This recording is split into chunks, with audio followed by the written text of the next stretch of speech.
Hey guys, it's Jennie Wolek with the Wolek Group in Tulsa, Oklahoma, Keller Williams Realty Advantage. Thanks so much for joining us. I am super excited to share your journey with Jennie and agent success secrets with the amazing Haro Setian.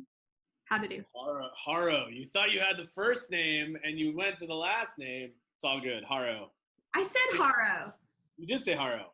Dang, did I mess it up? Anyway, you know what? This is just your life. This is my life. You know, and I think that I heard you, I was listening to some of your other podcasts you've done. You're like, everybody just says my first name. So I've decided you are just a first name guy, just kind of like Madonna, Cher, Beyonce.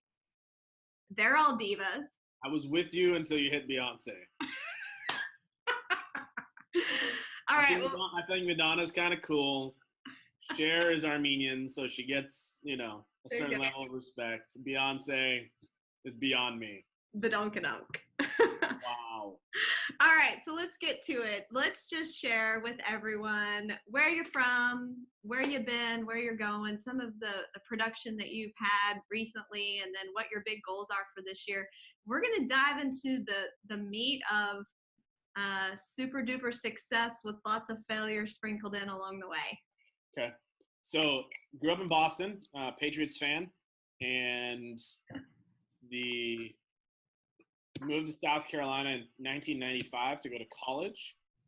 Finished at Clemson in 2000 with an economics degree. Went to work in Chicago, and then moved back to the South about a year and a half later, and went to work for a sales internship that I'd done in college, and I was a recruiter and a sales manager, and also did my own production. And then in 2008, I left that and started the search for the next career. And in 2009, I landed in Keller Williams on a team as a buyer's agent in the best market of all time, 2009. And the buyer's agent for 14 months. Then I was on my own. And 2012, I sold 36 homes in 2011. 2012, I made my first full-time hire.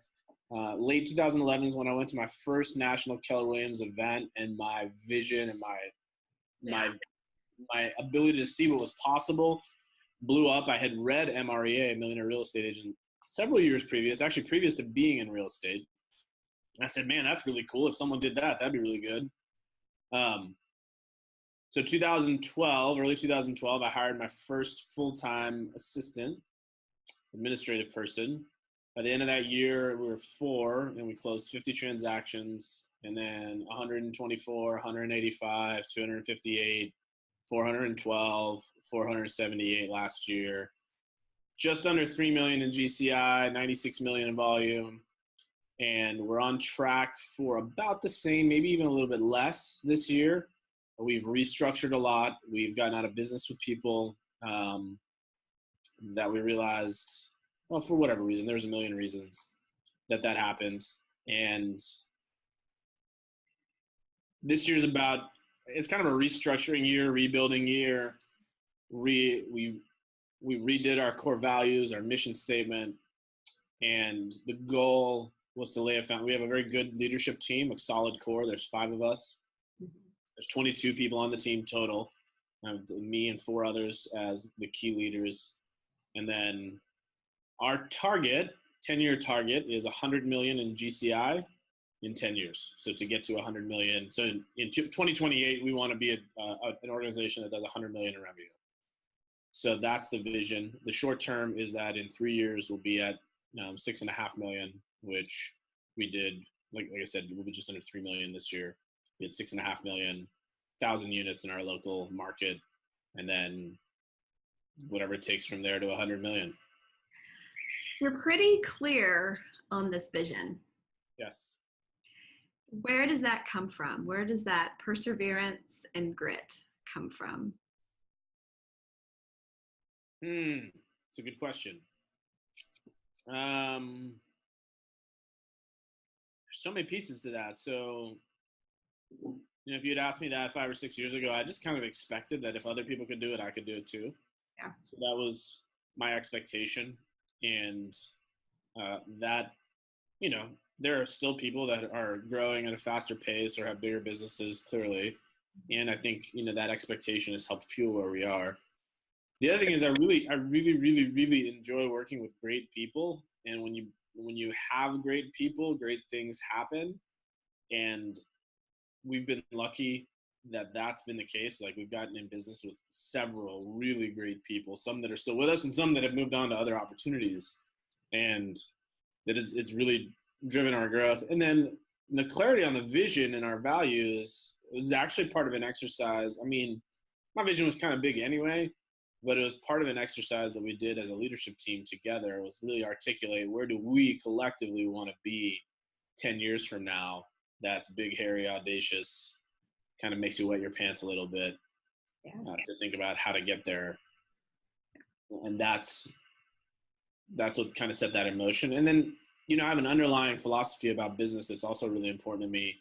I think business is actually equipped to answer some of the toughest questions that our world faces, in that churches and governments can't handle and may not even have the human capital necessary to handle the world's biggest problems. Yet business is better at cash. It's better at aligning people. I mean, we know governments and churches generally don't do a great job at aligning people towards solving things. Like, generally speaking, they have other spheres that they are important for. Like, without the rule of law, there's no way our businesses exist in this country or any other country. So we need government, we need those structures. So it's important. I'm not downplaying it. Church obviously has its place, but these are, kind of three of the biggest, or nonprofits, if you will, even as part of that church side. These are some of the biggest institutions that exist in society. And generally speaking, they work separately from each other and apart from each other to solve the problems of the world. And I think business can do a better job of coming in line with those to solve the biggest issues. I also think, like, I always joke when I teach, is that I know three things about God. One, there is one. Two, you're not him, and neither am I, is number three. And so, if there's a God and he's created us in his image, and we are productive human beings, and that means he's a producer too. And I think we see that in, frankly, all versions of the scriptures, whether you're Christian or, like, the God of the universe is a creator. And if we're made in that image, then we're also creators, and work is a good thing, not a curse.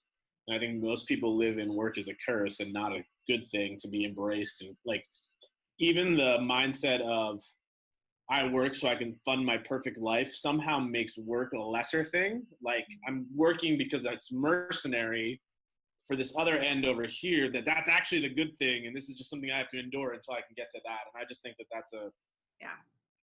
a misaligned way of thinking.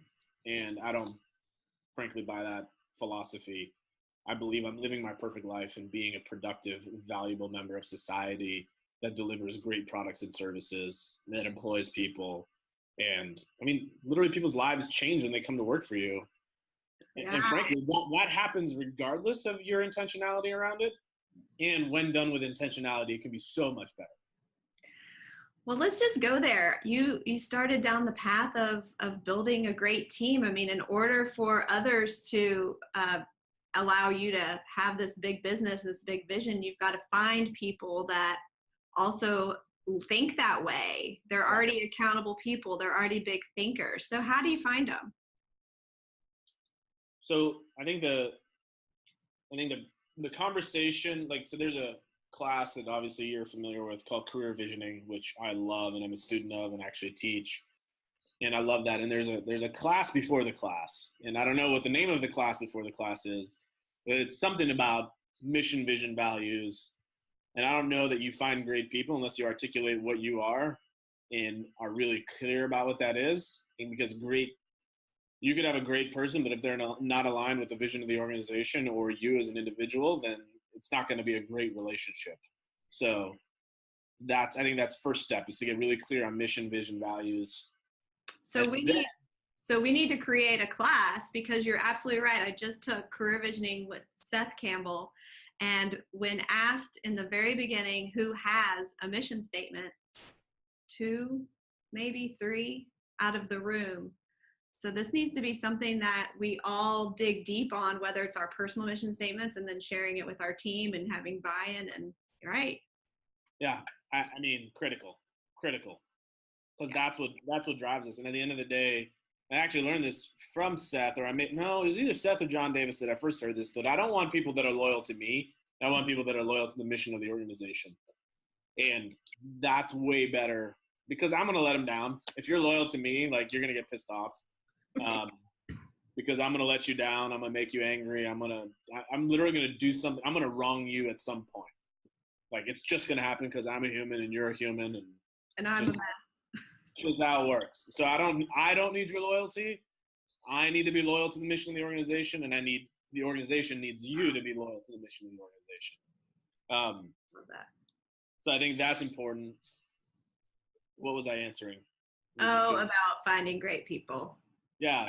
So once you've identified mission and then values, then I think it's a matter of finding the people who are in line with those values. And what you see is as you get to know them, you'll see those values. They either show up in their world in the past and in who they are in the past, or it doesn't. And if it doesn't, don't try to like be their nurse or their counselor or their savior.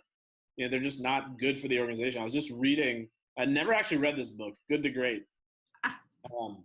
And I'm shocked that I never read it, but maybe that was a divine thing because it was so apropos, some of the stuff I read yesterday on the plane about getting in business with the right people. And if you find yourself having to manage someone, likely you've made the wrong hire.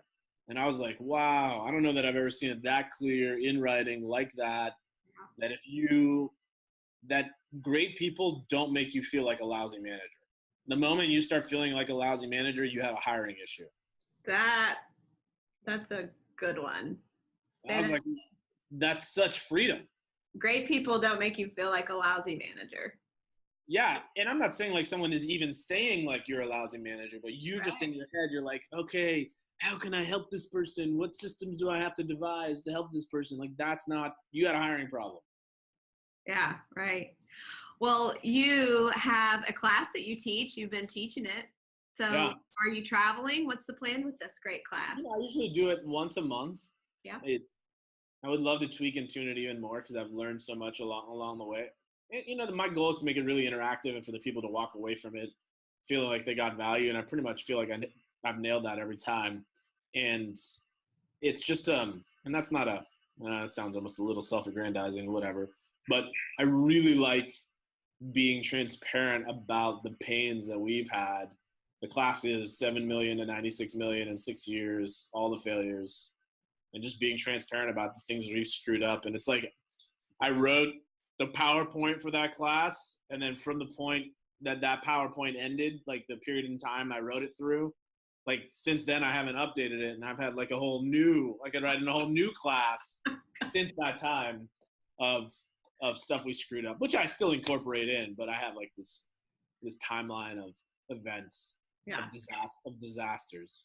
Well, let's just entertain everyone and talk about the amazing fail forwards that you've had, so we all get to learn from them. So why don't you give us some highlights? Yeah, I'd say that there's 3 biggest ones that if I had to go back and recreate my world, there's 3 things that I would do completely differently. First of all, you heard what I said. I started as a buyer's agent on a team. So when I was a solo agent, and by the way, this was in a market where having a listing was not a good thing because it sat.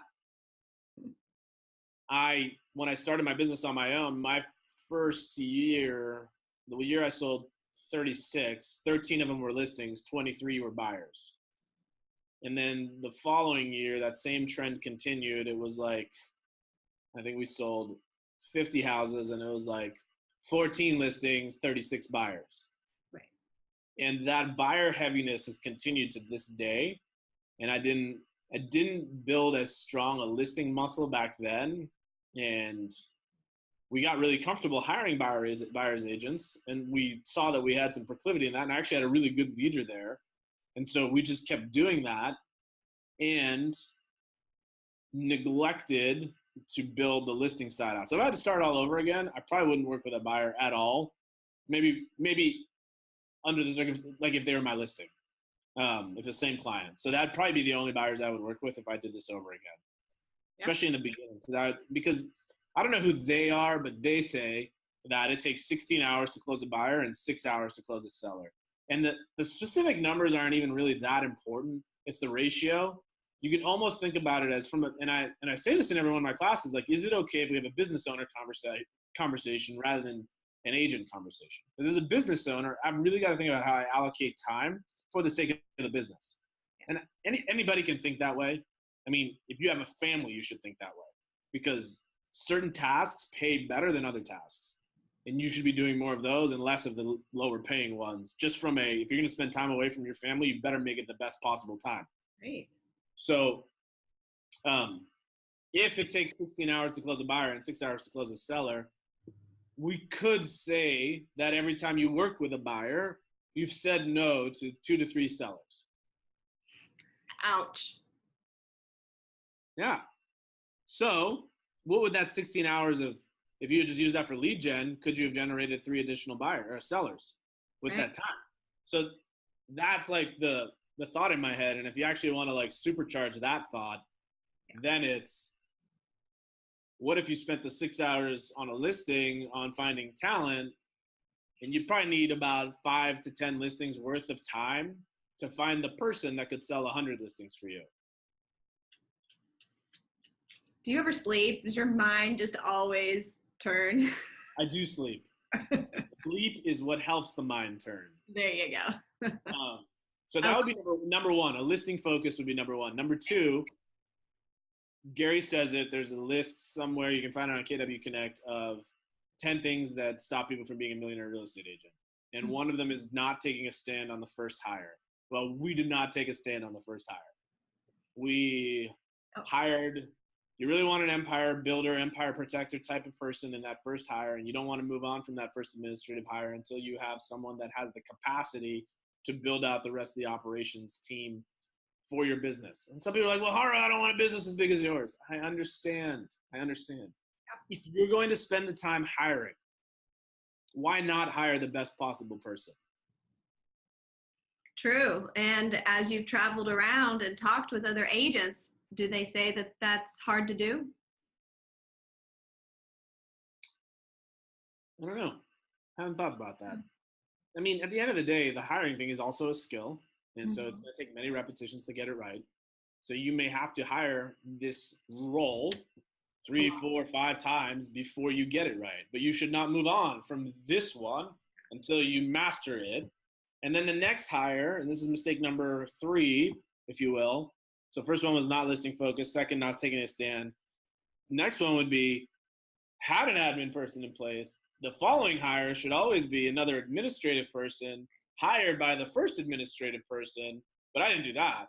I hired, but not 1 buyer's agent, 2 buyer's agents right out the gate. And I had, my previous career, I was fair amount of knowledge about hiring salespeople and training them. So like our sales started to rise and we got in business with some good people. So like training, good person, sales explode, and operations has always lagged behind for us. And I think we're finally righting that ship because we just fundamentally decided to slow the heck down this year and spend some time working on that and really finding the right kind of people to build out that platform. So that would be the second one is, I will ask every class I teach it. I'm like, what's the second hire after you make your administrative hire? And half the room's like buyer's agent, half the room's like administrative. And I'm like, administrative. And it's not your job, it's their job. They shouldn't answer you. They should answer to the first one. So that's number 3. And the last one is a P&L conversation. I think most agents they don't have an entity. If they do, the money that goes into the entity called your GCI or your commission check is then like, if it's like, okay, my goal is to make $100,000 in my real estate business this year, and I'm going to spend $100,000. And that's not how it works. If you need $100,000 to spend, your goal for your business should be that it generates $200,000. Yeah. So that you have some money to reinvest in the business. Otherwise, you're going to be on the same hamster wheel the rest of your life. Have you ever been wooed by shiny objects? Who, me? Mm-hmm. Squirrel. Of course.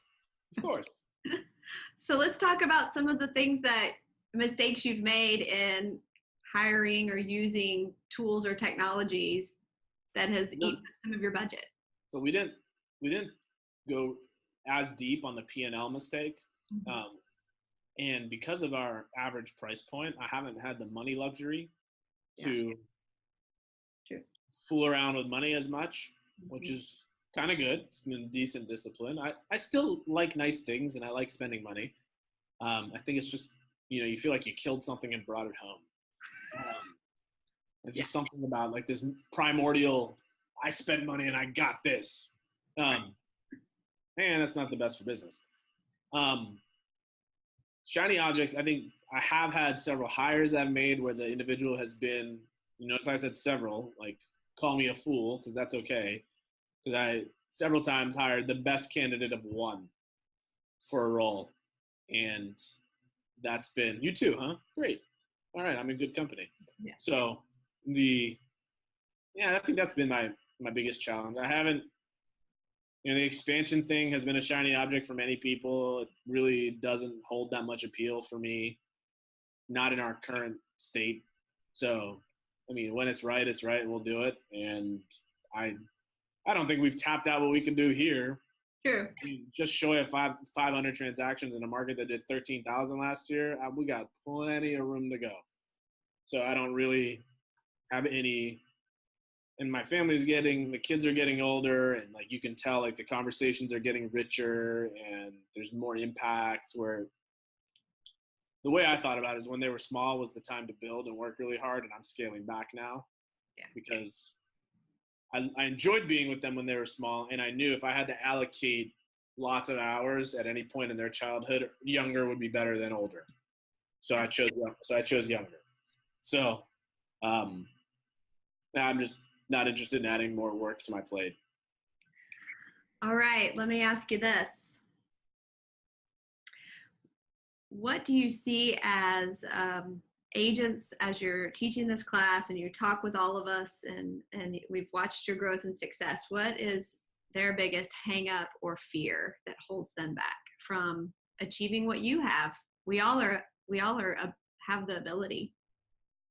I have to most every time, like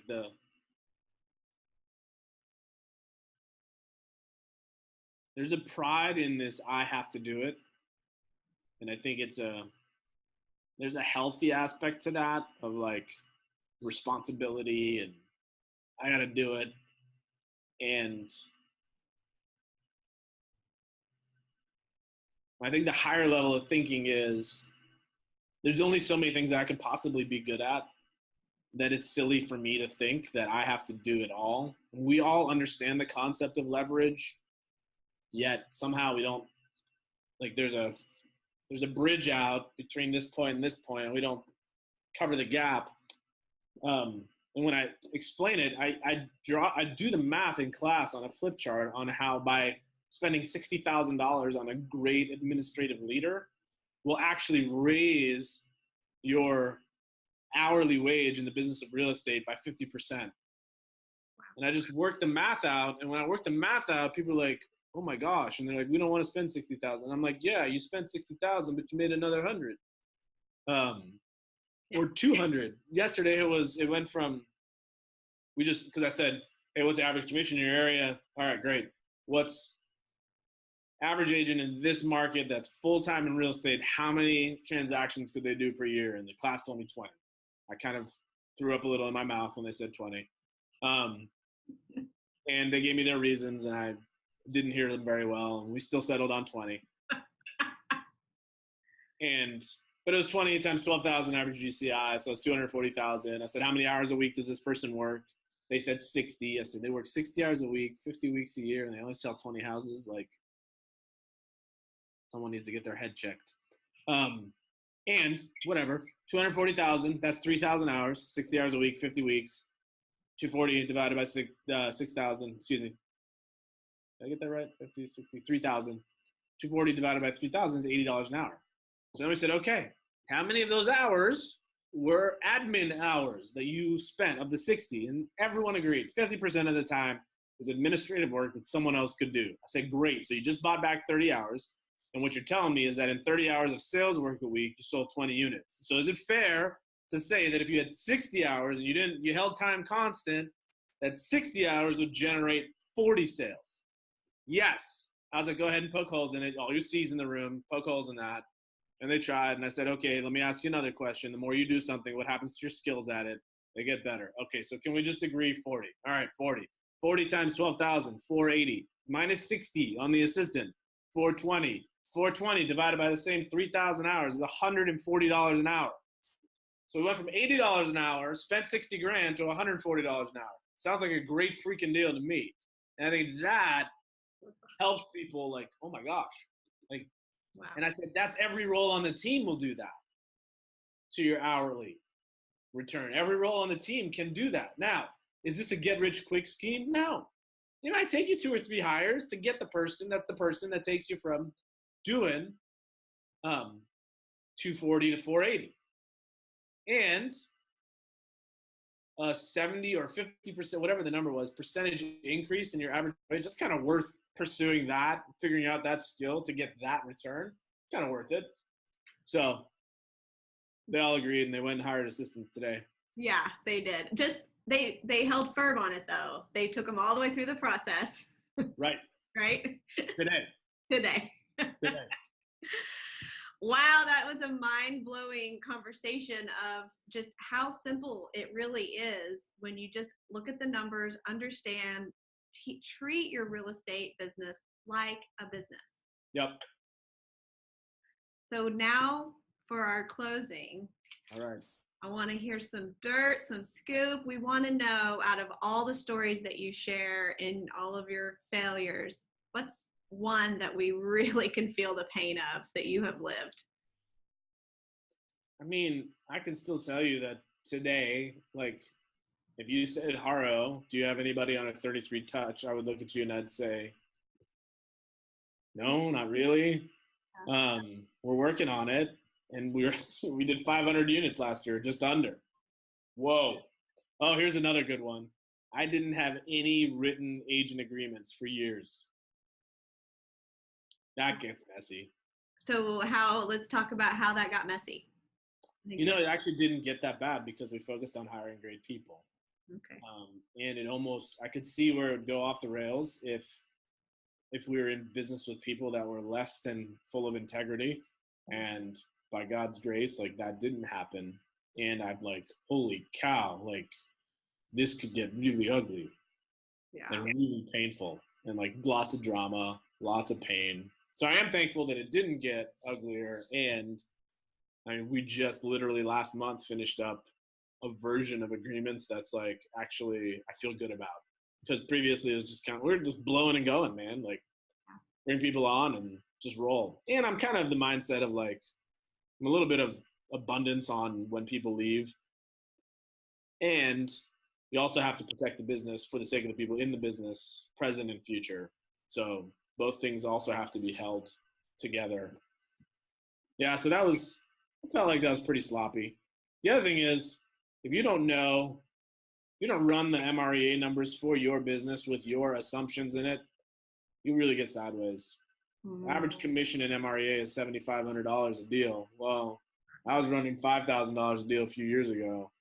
So $2,500 over 250 units, that's a lot of money. That's not in the bottom line. And so you're like, why am I not getting a 40% margin like the book says? It's a friggin' lie. Well, there's assumptions in there. You can't turn your brain off. Even though we would like to some days. We yes, please. Cannot. All right. So thank you so much for sharing all of this. Hey, how can someone... What's your biggest aha? I think that great people don't make you feel like a lousy manager. Yeah, that's a good one, isn't it?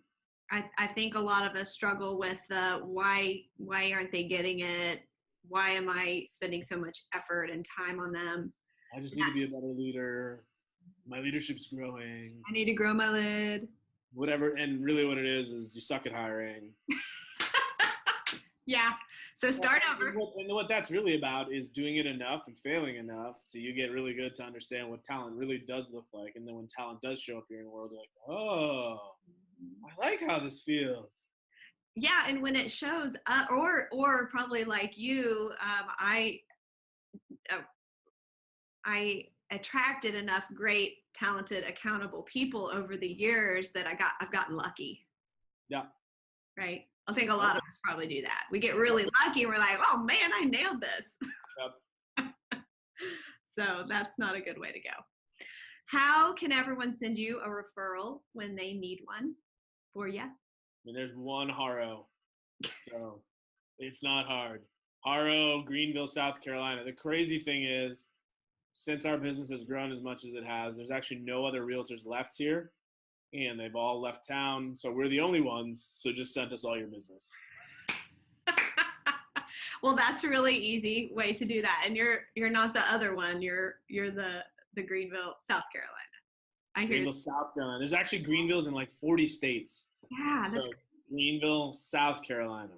Yeah. Well, you're awesome. I look forward to seeing you real soon at Mega Camp. Thank you for spending your time. Thanks for having me. It was fun. Yeah, you were great. If you guys need anything from me, my number is 918-706-9845. Have a good one. Bye. See ya. Bye.